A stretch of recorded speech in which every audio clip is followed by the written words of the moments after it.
두 사람은 검찰 개혁과 사회 정의를 위해 활발한 활동을 하고 있고 우리 당과 문재인 정부가 추구하는 공정하고 정의로운 나라를 만드는데 큰 힘이 되실 분이라고 확신한다. 오늘 더불어민주당 윤호중 사무총장이 김남국 변호사와 김용민 변호사를 소개하면서 한 말이었습니다. 본격적으로 정치에 뛰어든 김남국 변호사 만나보겠습니다. 김남국 변호사님. 네, 안녕하세요. 김남국 변호사입니다.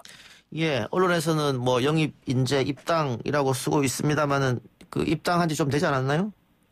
네, 저는 워낙 오랫동안 민주당과 함께 여러 일을 하고 있어서 정확히 입당 환영식은 아니었고요. 예.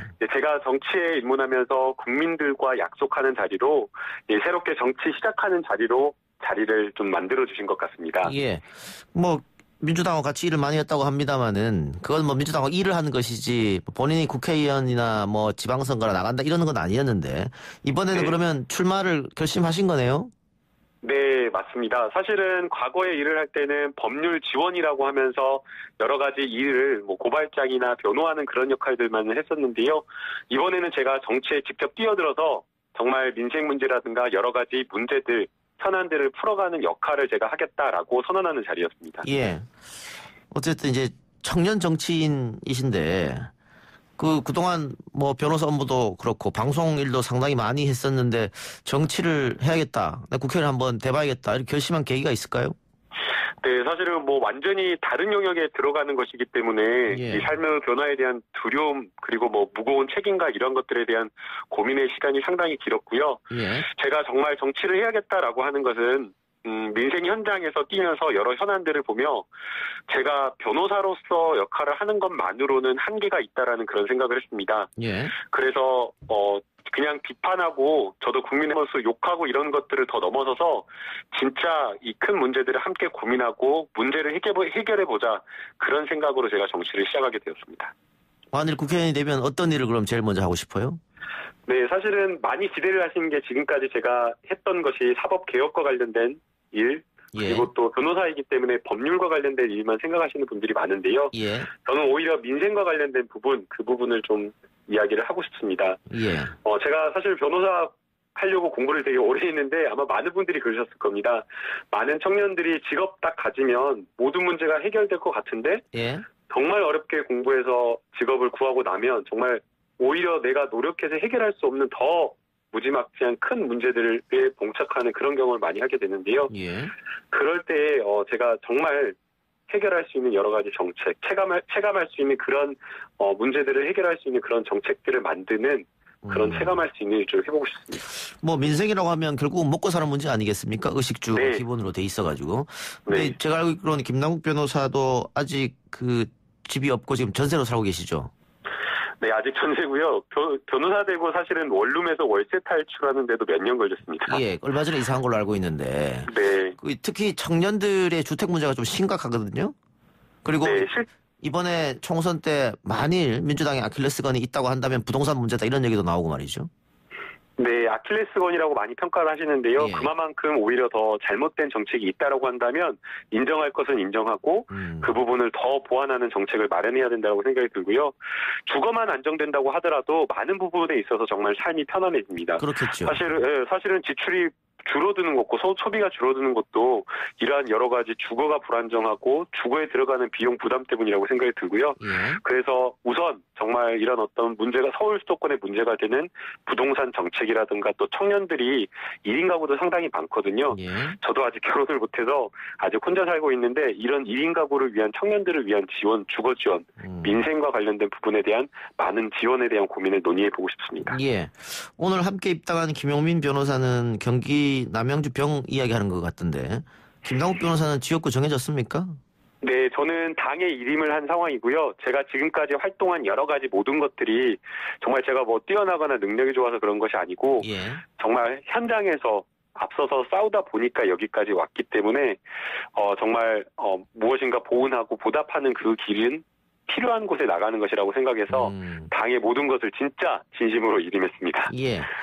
고향은 호남이시고 지금 사는 곳은 동작인데 네. 호남에 나가라고 해도 괜찮고 동작 나경원 의원과 막 붙어라 그래도 괜찮고 당에서 하라면 하라는 대로 하겠다 이 말씀이네요? 네, 필요한 곳에 나가겠고요. 네, 저는 광주 출신이고 아직은 부모님이 광주에 계셔서 예. 어디든 필요한 곳에 나갈 계획입니다. 알겠습니다. 그 조국 백서 필진으로 참여하고 있죠, 지금 현재. 네, 그렇습니다. 네. 예. 그러면은 그 젊은 층을 대변하고 싶다 이런 말씀도 하신 것 같은데 젊은 층 입장에서는 조국 전 장관이 그동안 트위터를 통해서 했던 말들과 행동이 좀 다르다. 그러니까 내로남불 아니냐. 혹은 공정성 문제는 반드시 짚고 넘어가야 한다. 이런 주장도 있는 거 사실이지 않습니까? 네, 저도 그런 분들한테 어떤 이야기를 해주고 싶습니까? 네, 저도 그런 지적에 충분히 공감을 하고 있고요. 예. 제가 이제 조국 백서를 작성을 하겠다라고 하는 것은 그분들이 지적하고 있는 공정과 사회 정의에 대한 문제를 이야기를 하고 있습니다. 조국 교수님에 대한 여러 가지 수사가 있었는데 그 수사 과정에 있었던 수사에 대한 문제점 그리고 또 사법개혁이 함께 논의가 되고 있는 상황이기 때문에 그런 부분을 백서에 담아서 역사서로서 쓸 수 있도록 이야기를 담으려고 하고요. 예. 또 그리고 이 지난해 여러 수사가 진행되는 과정에서 많은 국민들이 또 촛불을 들고 거리로 나오셨습니다. 정말 그 과정에서 새로운 어떤 시민사회 운동을 또 봤다라고 이야기를 하고 있기 때문에 그런 어떤 시민운동의 힘, 이러한 것들도 함께 이야기를 하고자 하는 게 바로 조국 백서의 내용입니다. 알겠습니다. 그 청년들이 자신과 같은 청년이 국회에 들어가는 것 당연히 환영할 텐데요. 그 요즘 청년들이 연애도 하지 않고 결혼도 하지 않고 출산도 하지 않는다. 뭐 3포, 4포 이런 얘기 나오지 않습니까? 네. 그 이유는 어디 있다고 보세요? 참 대답하기 어려운 질문인데요. 제가 지금 3포를 하고 있는 그런 상황인 것 같아서 더 죄송스럽기도 한데요. 아마도 미래에 대한 불안감 때문이 아닌가라는 생각이 듭니다. 네. 예. 네, 자꾸 그 미래에 대한 어떤 여러 삶에 대한 경제적인 것, 뭐 그런 불안감이 있다 보니까 당장 현재를 마음 놓고 편하게 좀 즐기기가 어렵다라는 그런 생각이 들고요. 예. 또 한편으로는 내가 지금 이 상황에서 이대로가 좋은데 또 다른 어떤 삶의 변화를 가져온다라는 것 자체가 좀 무리가 아닐까라는 그런 부분에 대한 좀 걱정도 있는 것 같습니다. 예. 결국은 그 희망이 없는 사회가 되면 안 되는데 청년들이 좌절하는 이유가 앞으로의 불안감, 희망이 없는 뭐 그런 거겠네요. 네. 예. 국회로 들어가면 좀 바꿔주시기 바랍니다. 네, 열심히 하겠습니다. 예. 다른 얘기 좀 여쭤보죠. 추미애 법무부 장관이 비공개 결정한 울산 사건 관련 공소장 오늘 동아일보가 국민의 알 권리 차원이라면서 전체 공개했는데 이거는 동아일보가 국민의 알 권리 차원에서 공개한 것은 당연한다고 보십니까? 아니면 추미애 장관이 비공개 결정한 것이 옳다고 보십니까? 네, 이제 기자분들이나 많은 또 국민들께서 이 공소장을 공개하지 않는 것이 국민의 알 권리를 좀 침해한다라고 또 보시는 것 같습니다. 그런 부분에 저도 충분하게 공감을 하고요. 그러나 이제 헌법상 기본권이 충돌하는 지점을 저희가 이해할 필요가 있다고 예. 생각이 듭니다. 국민의 알 권리도 있지만 또 헌법에서는 개인이 가지고 있는 여러 가지 사생활 그리고 공정한 재판을 받을 권리 그리고 또 확정 판결을 받기 전까지는 무죄 추정의 원칙이 적용된다라고 하는 이러한 어떤 헌법상 권리가 충돌을 하는데요. 예. 만약에 정말 개인의 어떤 개인이 가지고 있는 무죄 추정의 원칙만 중요하다라고 하면서 공소장을 완전하게 아예 비공개를 해버린다거나 아니면 또 국민의 알 권리가 제일 중요하다라고 하면서 공소장을 무조건 전부 다 공개하는 것 이것은 저는 해법은 아니라고 생각이 됩니다. 예.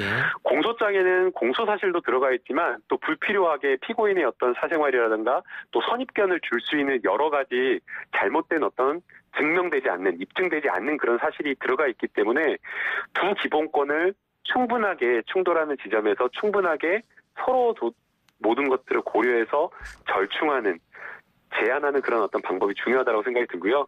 지금 그 과정에 저희가 있다라고 생각이 됩니다. 예. 법무부에서도 지금 공소장 알 권리를 충분하게 존중한다라고 얘기를 하면서 공소장만 공개를 안 한 것이고 공소 사실과 관련된 내용을 또 정리를 해가지고 국회에 제출을 했기 때문에 예. 저는 오히려 이러한 어떤 합리적인 제한 이러한 부분을 충분히 논의해서 어떤 부분을 어디까지 공개할지를 사회적으로 좀 합의를 이루어가는 게 좀 중요하다고 생각이 듭니다. 예. 그 방금 말씀하신 무죄 추정의 원칙이라든가 재판받을 권리 또 예단 금지 원칙, 인권 문제 다 동의를 합니다만은 근데 왜 하필 이 시점에서 청와대에 수사를 하고 청와대 관련된 문제를 가지고 지금 공소장을 비공개했느냐. 이건 추미애 장관이 정치적 목적을 갖고 한 거 아니냐. 이런 비판도 분명히 있단 말이죠. 네, 그런 비판을 하시는 분들 말씀 충분하게 이해가 되고요. 그러나 오히려 이 시점이기 때문에 그리고 이 사건이기 때문에 공소장을 비공개 합리적으로 좀 제한했다라고 생각이 됩니다. 저는 비공개라는 표현을 쓰고 싶진 않고요. 이미 공소장만 그 자체만을 공개하지 않았을 뿐이지 공소사실, 주요 사실을 모두 다 국회에 제출했기 때문에 비공개는 아니라고 봅니다. 예. 왜 그러면 이 시점이고 이 사건이냐라고 보면요. 이 사건 자체가 굉장히 정치적인 사건입니다. 그런데 지금 선고가 68일밖에 남지 않은 사건에서 증명되지도 않은 이 공소장 내용이 그대로 보도가 된다라고 한다면 그것만으로 많은 민심에 왜곡을 가져온다라고 생각이 들고요.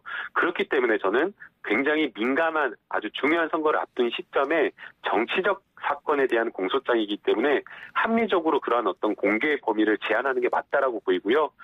공소장 전체 비공개한 게 아니고 공소장을 합리적으로 제한해서 주요 사실은 다 공개했다라는 거. 이게 저는 중요하다고 봅니다. 알겠습니다.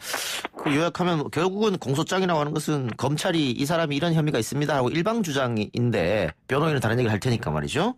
이게 네. 먼저 언론을 통해서 공개돼 버리면 예단이 돼 버리고 여론 재판을 흐를 수도 있고 선거에 영향을 미칠 수도 있기 때문에 여러 가지를 고려해서 이런 결정을 했다. 이런 말씀이죠?